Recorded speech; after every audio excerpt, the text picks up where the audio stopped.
জীর্ণান, আমরা যে পরিধান বস্ত্র আদি করেছি, অর্থাৎ আমাদের দেহে যে পোশাক পরেছি, সেই পোশাকটা জীর্ণ হলে অর্থাৎ ব্যবহার অযোগ্য হলে আমরা কি করি? তাকে ত্যাগ করি, করি কিনা? কেউ মলিন বসন বা ছিঁড়া বস্ত্র আদি ব্যবহার করি কি? তাকে ত্যাগ করি।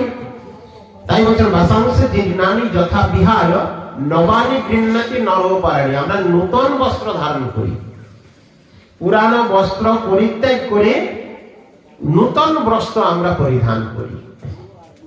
ঠিক তদ্রূপ ভাষাংশে জীর্ণান যথা বিহায় নবানি গৃহ্ণাতি নরোপায়ণী তথা শরীরানি বিহায় জীর্ণানি, যখন আমাদের এই শরীরটা জরাজীর্ণ হয়ে যাবে, কফ কাশি বাত পিত্ত আদি, বলে না বাবা আমার বয়স হলো আর পারি না, কাঁপছে, তাহলে শরীরটা যখন অযোগ্য হয়ে যায় তখন এই শরীরটাকে ত্যাগ করে আমাদের মধ্যে যে বস্তুটি রয়েছে সে নূতন শরীর ধারণ করে।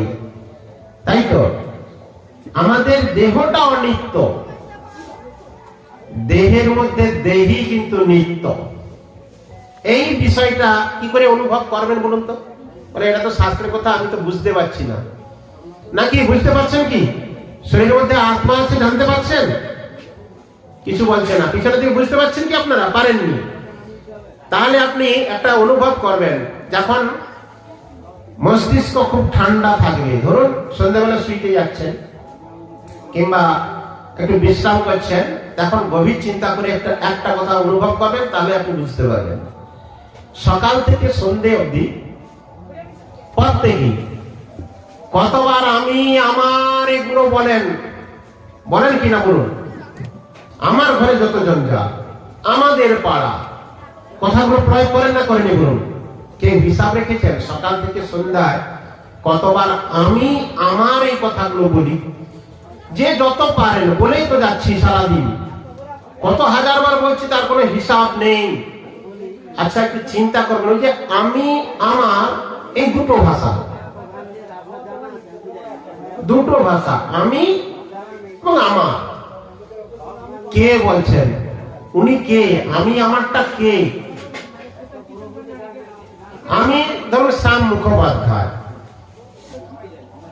আমার জাগতিক নাম শ্যাম মুখোপাধ্যায়। তাহলে আমি আমার যে কথাটা বলছে শ্যাম মুখোপাধ্যায় বলছে না।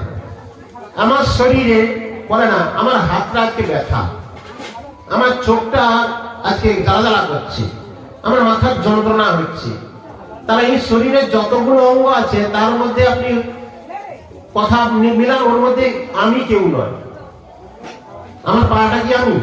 তাহলে বলি কেন আমার পা ব্যথা। কপালটা কি আমার? তাহলে আমার কপাল ভাটছে।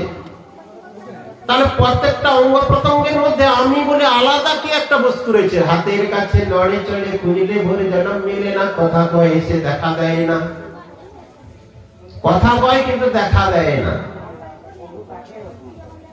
সে কে? তাকে খুঁজুন।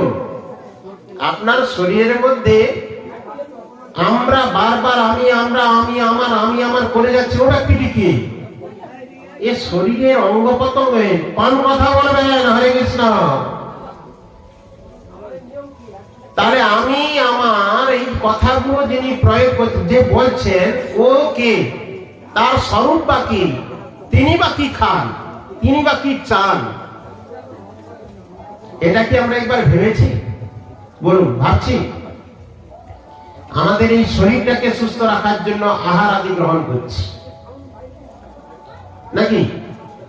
শরীরটা সুস্থ রাখার জন্য আহার আদি গ্রহণ করছি।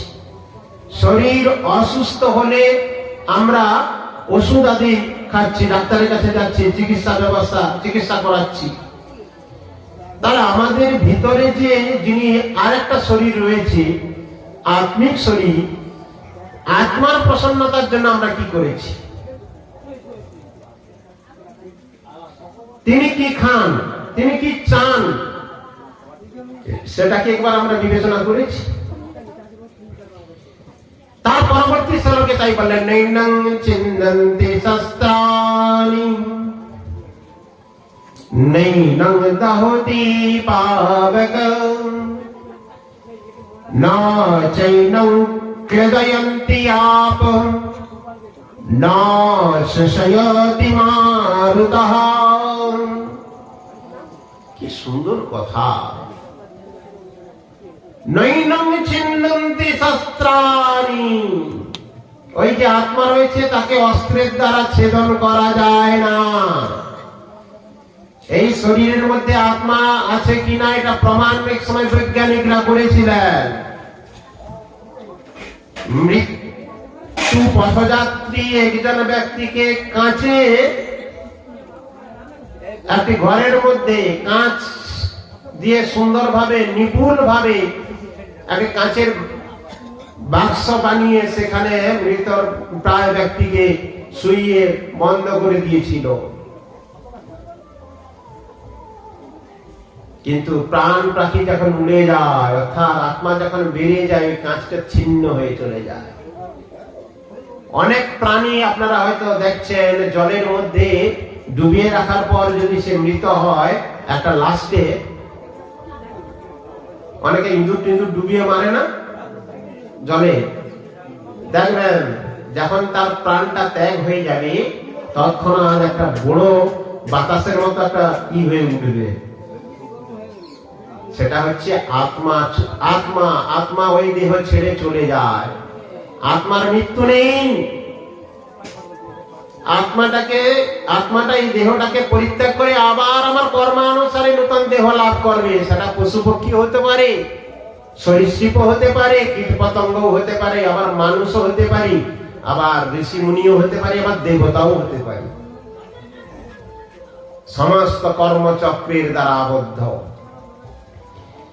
তাই বলছে নৈনং শস্ত্রাণি নৈনং ছিন্নন্তি শস্ত্রাণি নৈনং দহতি পাবকা, অস্ত্রের দ্বারা ছেদন করা যায় না। নৈনং দহতি পাবক, তাকে আগুনেও পুড়ানো যায় না। ন চৈনং ক্লেদয়ন্তি আপ, আপ মানে কি জল, তাকে জলেও ভেজানো যায় না। ন শোষয়তি মারুত, মারুত মানে বাতাস, বাতাসেও তাকে শুকনো করা যায় না। না শোষয়তি মারুত, তাহলে এটাই হচ্ছে আত্মা। সেই আত্মার একটা তো পরিমাণ আছে। আমাদের দেহের যেমন একটা দেখা যায় ওজন এত, এত ফুট লম্বা, এত ফুট চওড়া ইত্যাদি, দেহের একটা পরিমাপ রয়েছে, আত্মারও একটা পরিমাপ রয়েছে। বুঝতে পারছেন নাকি অসুবিধা হচ্ছে বলুন? সেই আত্মাটা কি আমরা চোখে দেখতে পাবো? কি বলেছেন? কেশাগ্র শতভাগেষু পূর্ণ সদৃশাত্মকং জীব সূক্ষ্ম স্বরূপয়ং সংখ্যাতীত হি চিৎকনঃ।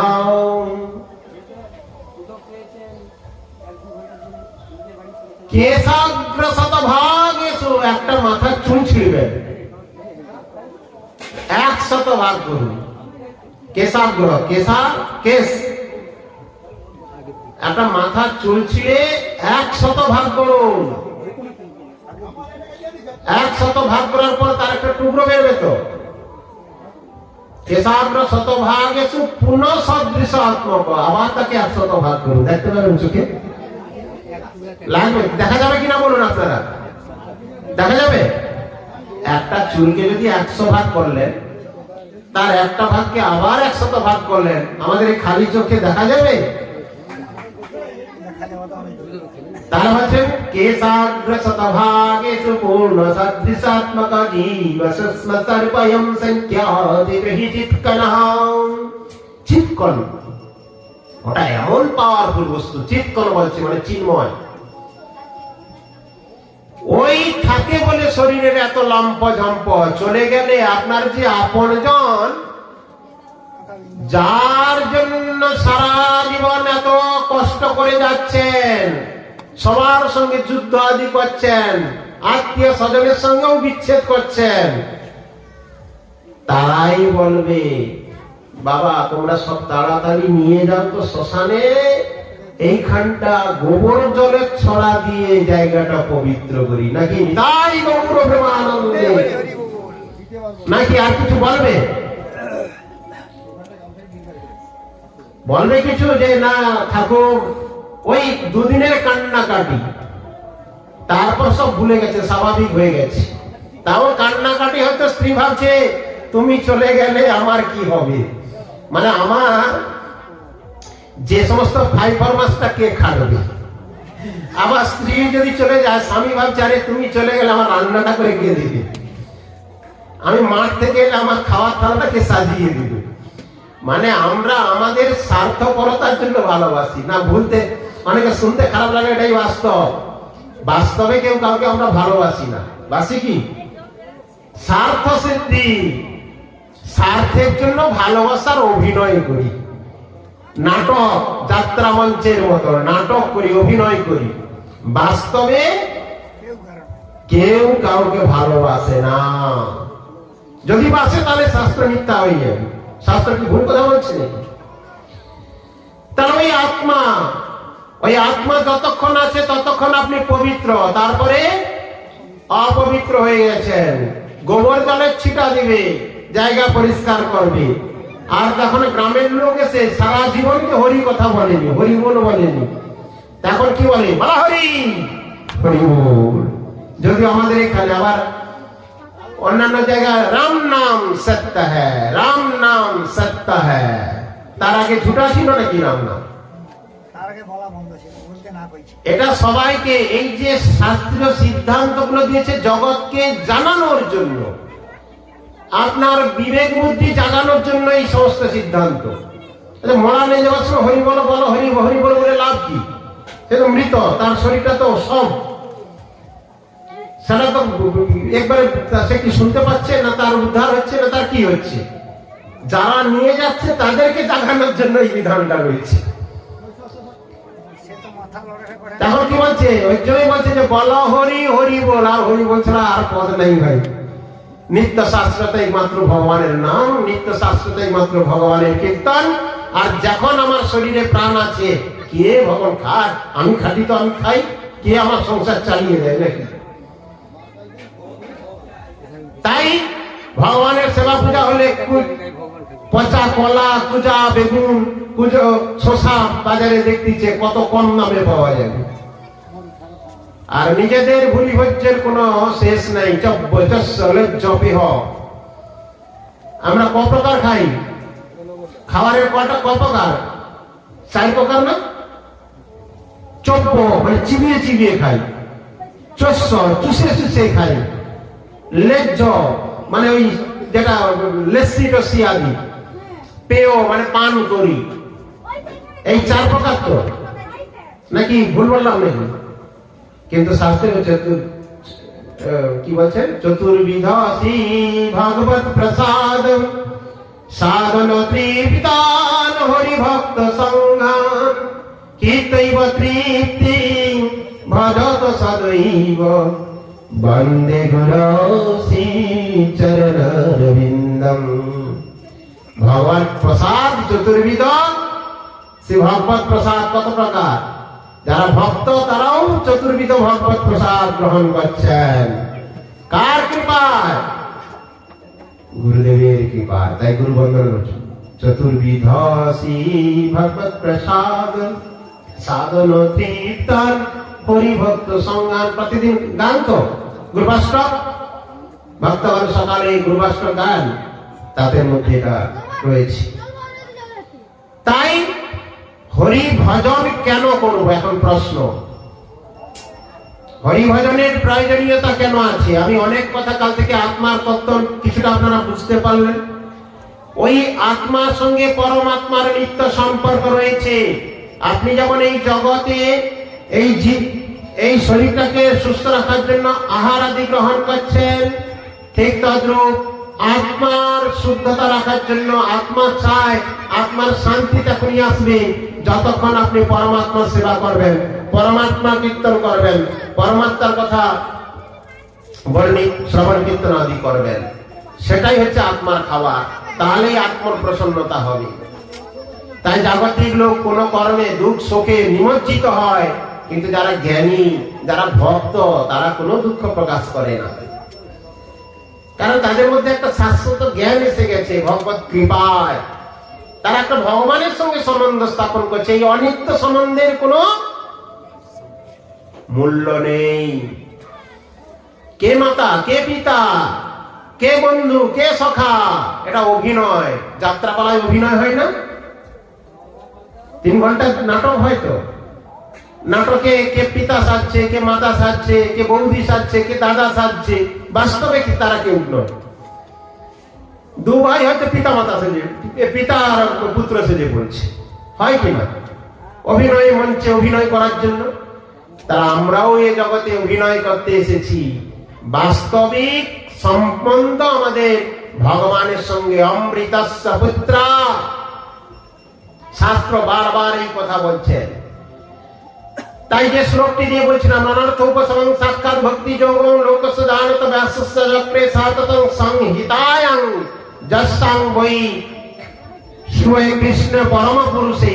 পরম পুরুষ ভগবান শ্রীকৃষ্ণের কথা শ্রবণ করুন, করলে কি হবে? ভক্তির উৎপদ্যতে পুংসাং, আপনার হৃদয়ে ভক্তি জাগ্রত হবে। আর সেই ভক্তি জাগ্রত হলে আপনার মধ্যে কি যাবে? শোক মোহ ভয়াপরা। আপনার মধ্যে যে একটা মৃত্যু ভয়, আপনার মধ্যে যে বিভিন্ন ভয়ের বাসা বেঁধেছে, বিভিন্ন শোকাদির উদ্ভব হয়েছে, মোহগ্রস্ত হয়েছেন। আমি না দিলে আমার ছেলেটা খেতে পাবে না, মায়েরা বলে না? আর আমি না বেড়ে দিলে আমার ছেলেটা খাবে না। ওই ছেলেটা যখন বিয়ে হয়ে বউ মানিয়ে আসবে, তখন কে বেড়ে দিবে? আপনাকে খুঁজবে নাকি?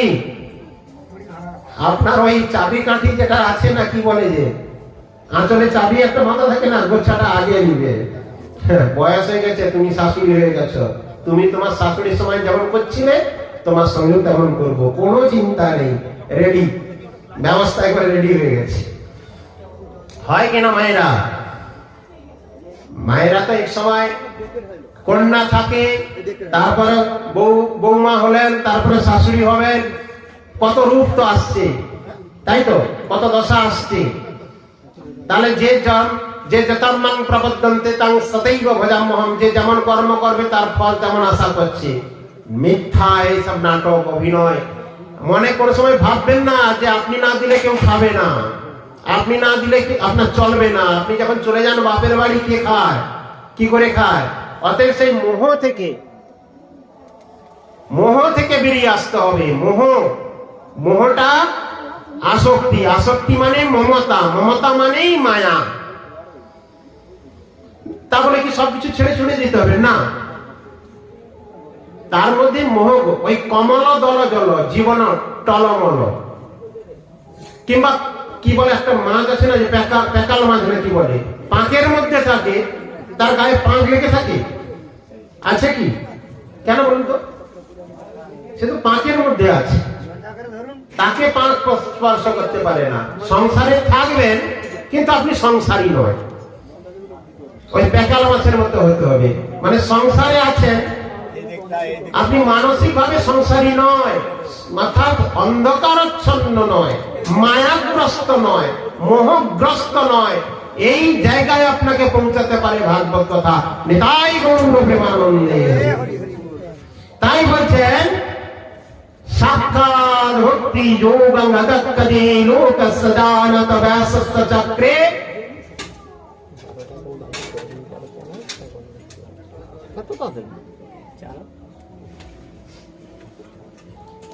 লোকস্য জানত ব্যাসস্য চক্রে সাততং সংহিতায়াং যস্যাং বৈ স্বে কৃষ্ণ পূর্ণ পুরুষে ভক্তির উৎপত্তি পুংসাং শোক মোহ ভয়াপরা।